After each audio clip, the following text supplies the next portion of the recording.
আমার কাছে দূরে দেশে বিদেশে ছড়িয়ে থাকা সকল শ্রোতা বন্ধুকে অনেক অনেক স্বাগত জানাই audio story with Moumita YouTube চ্যানেলে। এই চ্যানেলে আজ আপনাদের পড়ে শোনাব নরেন্দ্রনাথ মিত্রের লেখা একটি অপূর্ব সুন্দর ভালোবাসার গল্প। ভালোবাসা আসলে অনেক বড় কথা, অনেক গভীর কথা। এই কথার সঙ্গে অনেক কিছুই জড়িয়ে থাকে, মান, অভিমান, বিরহ, বেদনা, আবার কখনো কখনো বিচ্ছেদ। ভালোবাসা নাকি ত্যাগের মহান। সেখানে ভালোবাসা নিঃস্বার্থ, তার চাওয়ার কিচ্ছু থাকে না। কিন্তু সত্যি কি তাই? চাওয়ার কি কিচ্ছুই থাকে না? যে জীবনের কোনোখানে নেই, অথচ পুরো মনটাই জুড়ে যে রয়েছে, তার মনে আমি আছি কিনা সেটা জানবার চাহিদা কি থেকে যায় না? এও তো এক ধরনের চাওয়া। আর কথা বাড়িয়ে সময় নষ্ট করব না, শুনতে থাকুন আজকের গল্প ছদ্মনাম। জাদুঘরে নিখিল ভারত শিল্প প্রদর্শনীতে নানা বয়সী নানা শ্রেণীর নরনারীর সঙ্গে এই কাহিনীর নায়িকা নমিতা মৈত্র ছবি দেখে বেড়াচ্ছিল। তার বয়স বছর 22, গায়ের রং শ্যামলা, ছিপছিপে দোহারা গড়ন, একটু লম্বাটে ধরনের মুখ, নাকটি তীক্ষ্ণ, চোখ দুটি বড় বড় আর কালো। জানি না এই রূপ বর্ণনায় মেয়েটির মুখ পাঠকের কল্পচোখে কতখানি বাস্তব হয়ে উঠবে। তবে ভরসা এই, বাঙালি মেয়ের এই ধরনের চেহারা, এই ধরনের মুখের সঙ্গে কম বেশি অনেকেরই পরিচয় আছে। সেই পরিচিতাদের সঙ্গে এই অপরিচিতা নায়িকাকে তারা মিলিয়ে নিতে পারবেন। নমিতার মুখে শুধু করুণ গাম্ভীর্য নয়, ক্লান্তির ছাপও ছিল। হয়তো অফিসের খাটুনির পরে এই প্রদর্শনীতে এসেছে বলে তাকে এমন দেখাচ্ছিল। ওর হাতে প্রদর্শনীর একটি ক্যাটালগ, কিন্তু তালিকার সঙ্গে ছবির নম্বর মিলিয়ে চিত্র পরিচয় জানবার তার যেন তেমন আগ্রহ কি উৎসাহ ছিল না। তালিকাটি বন্ধ করেই সে এ ঘর থেকে ও ঘরে ঘুরে বেড়াচ্ছিল। পেন্টিং, স্কেচ, এচিং, চিত্রশিল্পের বিভিন্ন বিভাগগুলি সে ঘুরে ঘুরে দেখল। কত নামজাদা, কত অখ্যাতনামা তরুণ শিল্পীর ছবির সামনে নমিতা থেমে থেমে দাঁড়ালো। কিন্তু কিছুই যেন তার চোখে মুগ্ধ, মনকে আকর্ষণ করল না। তরুণ বয়স কতজন দর্শক তার সঙ্গে সঙ্গে অনেকক্ষণ ধরে ছবি দেখছিল। তারা কখনো পাশে দাঁড়াচ্ছিল, কখনো পিছনে। এক সময় দুই বন্ধুর মৃদু আলাপ নমিতার কানে গেল। সবাই কি ছবি দেখতে আসে? কতজনের কত উদ্দেশ্য থাকে। কেউ দেখাতে আসে, কেউ বা দেখা করতে। এক্সিবিশনে আসাটা ফ্যাশন বলেই কাউকে কাউকে বাধ্য হয়ে আসতে হয়। হাসতে হে শুনতে পাবে। তোমার ছবি মন দিয়ে দেখেনি বলেই তো তোমার এই বিদ্বেষ। কিন্তু আর্টিস্টকে অবিচল থাকতে হয়। মা ফলে সুকদাচন। কে তোমার ছবির নিন্দা করলে, কে বন্দনা গাইলে, কে চোখ মেলে দেখলো, কে না দেখলো, তা নিয়ে শিল্পীকে ভাবলে চলে না। তোমার যাতে একবার দেখে নাও। একটা ভালো প্রোফাইল লক্ষ্য করেছ? করেছি। আমি ভাবছি সিঁথিতে সিঁদুর দেব কি না দেব। দিলেই ভালো মানাবে, নাকি যেমন সাদা আছে তেমনি থাকবে? তোমার কি মত? এরপর নমিতা তরুণ শিল্পী আর শিল্পীর বন্ধুর সঙ্গ এড়িয়ে প্রদর্শনী ঘরের বাইরের দক্ষিণের বারান্দায় রেলিং ধরে এসে দাঁড়ালো। কম্পাউন্ডের ওধারে নাম না জানা বড় বড় পাতাওয়ালা একটি গাছ সামনের দিকে খানিকটা ঝুঁকে পড়েছে। সবুজ পাতায় সূর্যাস্তের রং। নমিতা কিছুক্ষণ এই নতুন ছবিটির দিকে অপলকে তাকিয়ে রইল। এই ছবি নতুন, আবার এই ছবি পুরানো। গত 2 বছর ধরে প্রদর্শনী ঘর থেকে বেরিয়ে ঠিক এই রেলিংটিতে ভর করে পাতার সবুজে সূর্যাস্তের ছিটে দেখেছে নমিতা। তবু গত 2 বছরের সঙ্গে এই বছরের একটু প্রভেদ আছে। আজ আর একজন পাশে দাঁড়ানো নেই। এই প্রভেদ একটু নয়, অনেকখানি। আজ সে নমিতার পাশে নেই, কাছেও নেই। এই কলকাতা শহরের পাশাপাশি অফিসে থেকেও সে অনেক দূরে চলে গেছে। হ্যাঁ, কি পাড়ায় বাস করেও যেন 7 সমুদ্র 13 নদীর 2 পারে চলে গেছে তারা। 2 বছর আগে এই প্রদর্শনীতেই তার সঙ্গে নমিতার আলাপ হয়েছিল। উদ্বোধনের পর দিন 2 গেছে। সেদিনও খুব ভিড়। ইনচার্জকে বলে অফিস থেকে একটু সকাল সকালই বেরিয়েছে নমিতা। আরো 2টি বান্ধবীর আসবার কথা ছিল, কিন্তু তারা শেষ পর্যন্ত রাজি হয়নি। স্থির চিত্রের চেয়ে চলচ্চিত্রে তাদের আগ্রহ বেশি। কিন্তু স্থিরও যে কত অস্থির হতে পারে সেই দৃশ্যই একখানি ছবির মধ্যে মুগ্ধ হয়ে দেখেছিল। ছবিখানির নাম সমুদ্রের ঝড়। নমিতার একজন প্রিয় শিল্পীর আঁকা। বর্ণবিলাস আর বিচিত্র রঙের সমারোহে তিনি খ্যাতি লাভ করেছেন। দেখতে দেখতে খেয়াল ছিল না, হাত থেকে অসাবধানে ক্যাটালগখানা পড়ে গিয়ে একটু শব্দ হলো। 24-25 বছরের একটি যুবকও সেই ঝড় দেখছিল। তাড়াতাড়ি ক্যাটালগখানা তুলে নিয়ে নমিতার দিকে এগিয়ে দিল। নমিতা একটু লজ্জিত হয়ে বলল, ধন্যবাদ। যুবকটি হেসে বলল, অনুবাদটুকু ভালো নয়। আমি হলে বলতাম ধন্য, বাদটুকু একেবারে বাদ দিতাম। নমিতা এবারও হাসল। এত বেশি অনুপ্রাসী কি ভালো? দুজনে ছবি দেখতে দেখতে এগিয়ে চলল। যুবকটি বলল, আপনাকে আমি চিনি। আপনি তো ইনকাম ট্যাক্স অফিসে কাজ করেন। নমিতা বলল, হ্যাঁ, আপনাকেও পাশে রেজি বেঙ্গলে রোজ ঢুকতে দেখি। সে বলল, আপনি তো কালীঘাট থেকে 9:20 ট্রামে আসেন। নমিতা স্মিত মুখে বলল, হ্যাঁ, আপনাকেও তো ওই ট্রামে মাঝে মাঝে দেখতে পাই। মাঝে মাঝে নয়, আমার পক্ষে রোজ এলেই সুবিধে। মানে অফিসে লেট হতে হয় না, কিন্তু রোজ ওই ট্রামটা ধরতে পারি না। আমি আবার চিরকালের লেট লতিফ। খানিক বাদে সে প্রস্তাব করল, চলুন না, ওই বারান্দায় গিয়ে একটু দাঁড়াই। এত ভিড়ের মধ্যে ছবি দেখে সুবিধা হবে না। নমিতা বলল, চলুন। তারপর দুজনে এসে এই রেলিং ধরে দাঁড়িয়েছিল। অবশ্য প্রথম দিন খুব কাছাকাছি নয়, মাঝখানে বেশ খানিকটা ব্যবধান রেখেছিল তারা। সে একটু বাদে বলল, দেখুন, এত ঘন ঘন আমাদের দেখা হয়, তবু আলাপ পরিচয় হয় না। সভ্য শহরের কি অদ্ভুত নিয়ম বলুন তো। আমি বলবো অসভ্য নিয়ম। ভাগ্যিস ক্যাটালগটা আপনার হাত থেকে পড়ে গিয়েছিল। নমিতা স্মিত মুখে বলল, একে আপনি ভাগ্য বললেন? সে হেসে বলল, নিশ্চয়, দৈবের অনুগ্রহ। অবশ্য আমার একজন বাস্তববাদী লেখক বন্ধু আছেন, তিনি আবার দৈব মানেন না। তিনি যদি আমাদের নিয়ে গল্প লেখেন, নিশ্চয়ই লিখবেন। আপনি ইচ্ছে করেই বইটা ফেলে দিয়েছিলেন। নমিতা লজ্জিত হয়ে প্রতিবাদের সুরে বলল, মোটেই না। তিনি আমাদের নিয়ে গল্প লিখতে যাবেনই বা কেন? সে বলল, আমরা বললেই তিনি লিখবেন। চেনা মানুষকে নিয়ে তার গল্প লেখা অভ্যাস। নমিতা বলল, কি সাংঘাতিক, মানে অসভ্য তো। তারপর একটু মুচকি হেসে নমিতা হঠাৎ জিজ্ঞাসা করল, আপনি সেই লেখক নন তো?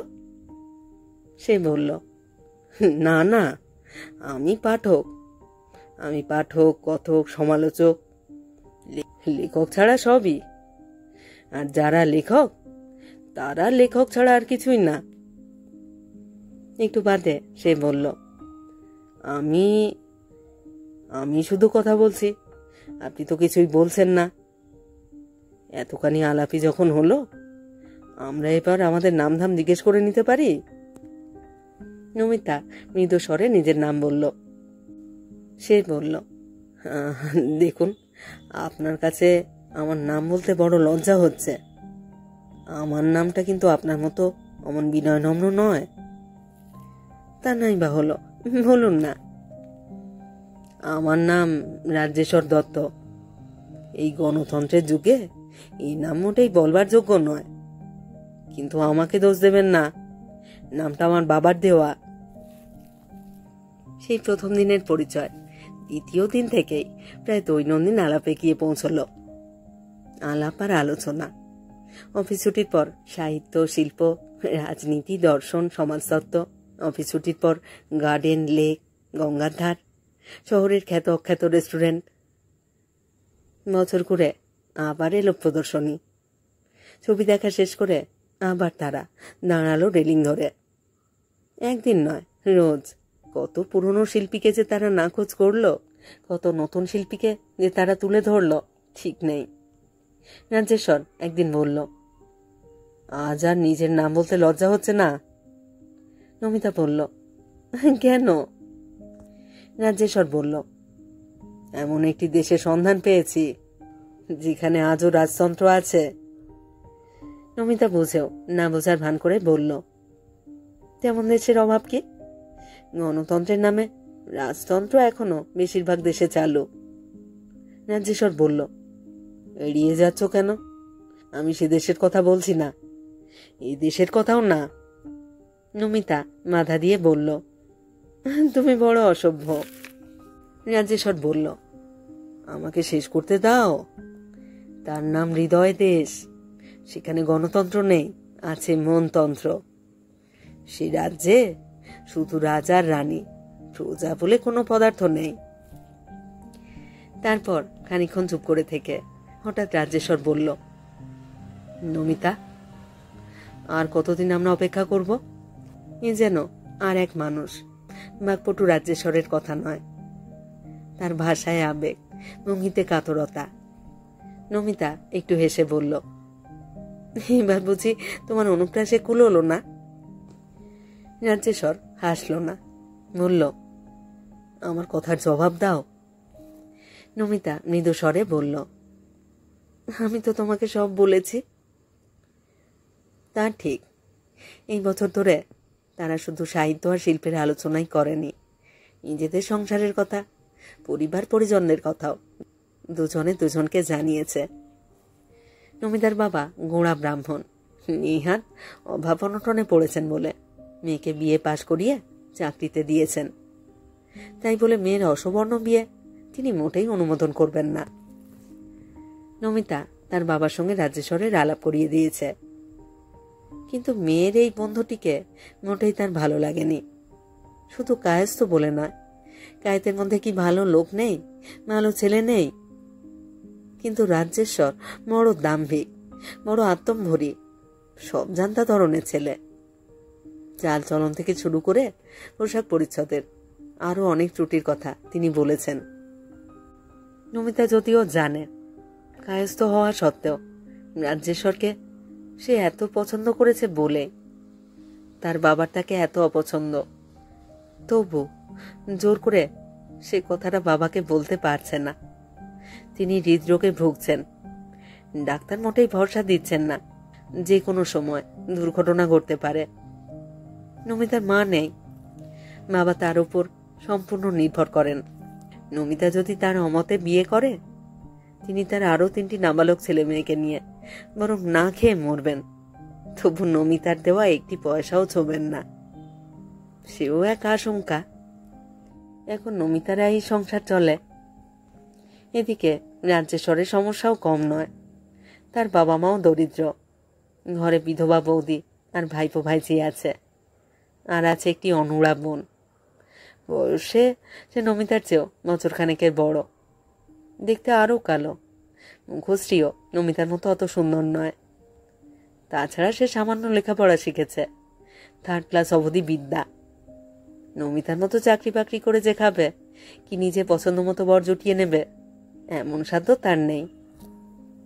তার তো সব ছেলেকেই পছন্দ, কিন্তু ছেলেরা তাকে পছন্দ করে কই?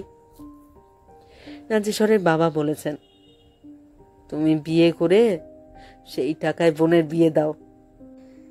নিত্য নতুন সম্বন্ধ তিনি নিয়ে এসেছেন।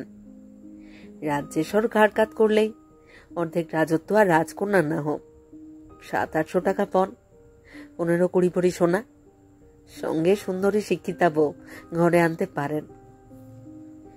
রাজ্যেশ্বরের যখনই বিয়ের আলোচনা হয় তার বোনের চোখ উল্লাসে ভরে ওঠে।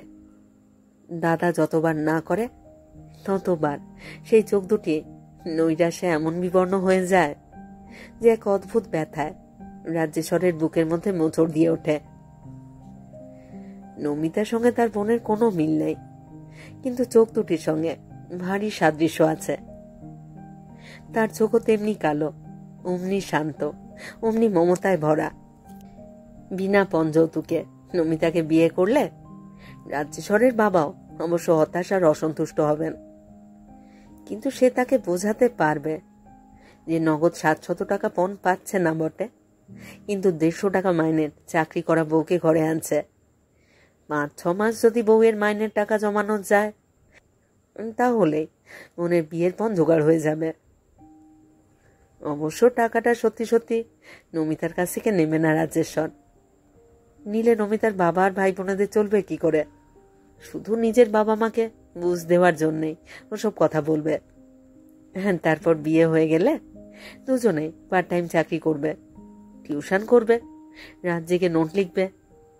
অর্থ রোজগারের কত উপায় আছে। মাস কয়েক কি বড় জোর বছরখানে খাটলেই রাজ্যেশ্বরের বোনের বিয়ে দিতে মোটেই বেগ পেতে হবে না। নমিতা বলেছে, সেভাবে টাকা রোজগার তো এখনো করা যায়, তার জন্য তাড়াতাড়ি বিয়ে করবার দরকার কি? এই কথা শুনে আহত রাজ্যেশ্বর একটু কাল চুপ করে থেকে বলেছে, কিন্তু বাবা যে দিনরাত তাগিদ দিয়ে আমার মনকে বিষাক্ত করে তুলছেন। নমিতা জবাব দিয়েছে, কিন্তু আমার বাবা যে সহ্য করতে পারবেন না। তিনি আর কদিনই বা আছেন, যা অবস্থা তার শরীরের। রাজ্যেশ্বর আর কিছু বলেনি। তারপর এই মাস 6 আগেকার কথা, অফিস ছুটির পর রাজ্যেশ্বর সেদিন গম্ভীর মুখে নমিতাকে ডেকে নিয়ে গেল। তোমার সঙ্গে কথা আছে। নমিতা মনে মনে হাসল। কথা যেন কোনোদিনই থাকে না। ঘরের মাঠের অনেকখানি পাড়ি দিয়ে এক নির্জন জায়গায় বসে পড়ল রাজ্যেশ্বর। তারপর বিনা ভূমিকায় বলল, গীতা কি করেছে জানো? নমিতা বলল, না। রাজ্যেশ্বর বলল, পাড়ার বকাটে ছোকরা গোবিন্দশীলের সঙ্গে নাকি চিঠি লেখালেখি করছিল, ধরা পড়ে গেছে। ভাড়াটে বাড়ি, আরো 5 ঘর বাসিন্দা আছে, সবাই হাসাহাসি করছে। বাবা তো রেগে আগুন। বলছেন ভাই যে পথ নিয়েছে বোনও সেই পথ নেবে, ওর দোষ কি? নমিতা আস্তে আস্তে বলল, ছেলেটি কেমন? রাজ্যেশ্বর বলল, কোনো কাজকর্ম করে না, মদ গাঁজা সবই চলে, গুণের অবধি নেই। নমিতা বলল, বড়ই লজ্জার কথা, ভারী দুঃখ হচ্ছে শুনে। রাজ্যেশ্বর উত্তেজিত হয়ে বলল, মোটেই না, তোমার মোটেই দুঃখ হয়নি। আমাদের পরিবারের মান সম্মানের দিকে তোমার মোটেই দৃষ্টি নেই। তা যদি থাকতো তাহলে তুমি আমার কথা শুনতে। নমিতা কাতরভাবে বলল, কি করে শুনি বলো? বাবা যে কিছুতেই। রাজ্যেশ্বরের আর ধৈর্য রইল না, বলে উঠল, কি বল বাবার বাবা, সেই বিয়াকেলে নির্বোধ বুড়ো কতকাল আর তোমাকে আগলে রাখবে? নমিতা স্থির দৃষ্টিতে একবার রাজ্যেশ্বরের দিকে তাকালো। তার কালো চোখে আগুনের ঝলক দেখা দিল। তীব্র ঝাঁঝালো গলায় নমিতা বলল, তোমার মতো স্বার্থপর পশুর হাত থেকে যতকাল আগলে রাখতে পারেন ততই ভালো। এরপর দুজনে নিঃশব্দে সেখান থেকে উঠে এলো। সারাটা পথ কেউ আর কারোর সঙ্গে কথা বলল না। দিনের পর দিন, মাসের পর মাস কেটে গেল, কেউ কারোর কাছে ক্ষমাও চাইল না। ট্রামে বাসে এখনো মাঝে মাঝে তাদের দেখা হয়, কিন্তু তারা আগের মতোই, না আগের চেয়েও বেশি, পরস্পরের কাছে অপরিচিত। সম্পর্কের স্বাভাবিক ছেদ তারা মেনে নিয়েছে। রাজ্যেশ্বরের বিয়ের কথাবার্তা চলছে, কিন্তু নমিতা তাতে কান দিচ্ছে না। বিলাত ফেরত ডাক্তার সুধীর লাহিড়ির সঙ্গে নমিতার সম্বন্ধ এসেছে। তিনি ওদের দূর সম্পর্কের আত্মীয়। তাকে নিকট আত্মীয় করবার জন্য নমিতার বাবা ব্যস্ত হয়ে উঠেছেন। লাহিড়ি উদার স্বভাব, মিতভাষী। নমিতাকে দেখে তার পছন্দ হয়েছে, কিন্তু নমিতা তার কাছ থেকে কিছুদিন সময় নিয়েছে। উর্দিপরা পেয়ারা এসে বলল, মাইজি, ঘর বন্ধ করবার সময় হয়ে গেছে, বাবু রাগ করছেন।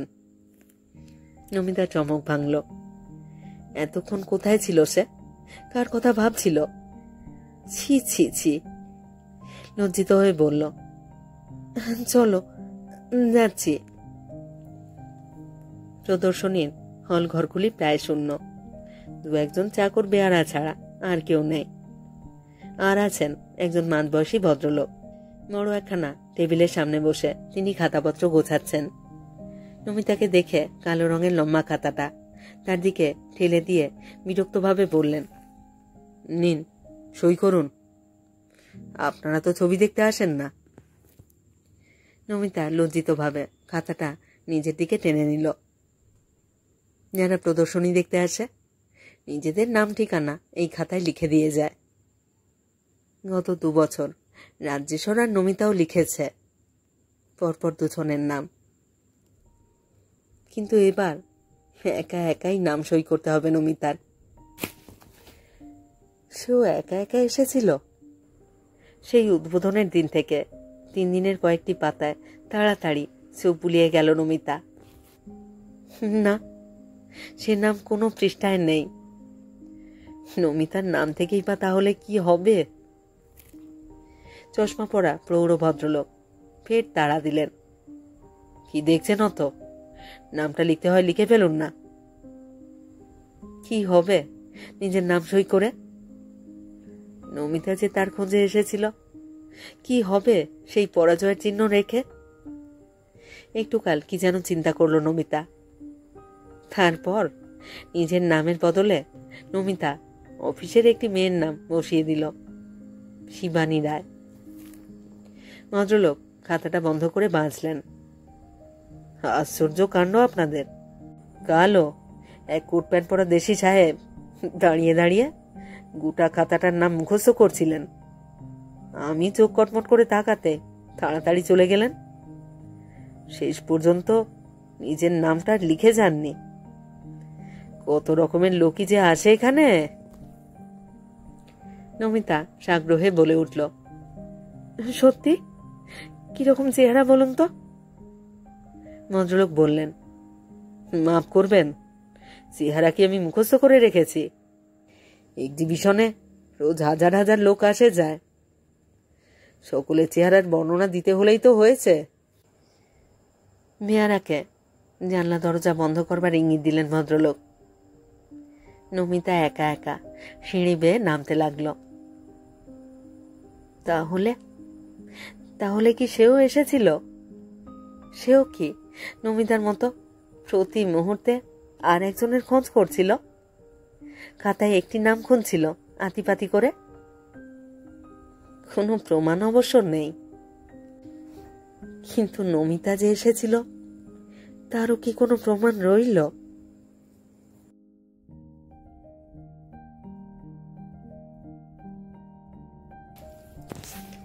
শেষ হলো আজকের গল্প, নরেন্দ্রনাথ মিত্রের লেখা গল্প ছদ্মনাম। এই চ্যানেলে যারা আমার গল্প পাঠ শুনছেন তাদের কাছে বিনীত অনুরোধ, যদি আমার পাঠ এবং পরিবেশনা আপনাদের ভালো লাগে একটি লাইক করবেন, এবং যদি সম্ভব হয় গল্পটিকে আপনাদের প্রিয়জনের মধ্যে শেয়ার করে দেবেন, এবং অবশ্যই আমার চ্যানেলটি সাবস্ক্রাইব করে আমার সাথে থেকে নিয়মিত শুনতে থাকার অনুরোধ রাখি। আপনারা আপনাদের মতামত কমেন্ট বক্সে আমাকে লিখে জানান। অপেক্ষায় রইলাম আপনাদের মতামতের। সবাই খুব ভালো থাকুন, সাথে থাকুন। ফিরছি খুব শীঘ্র নতুন গল্প নিয়ে।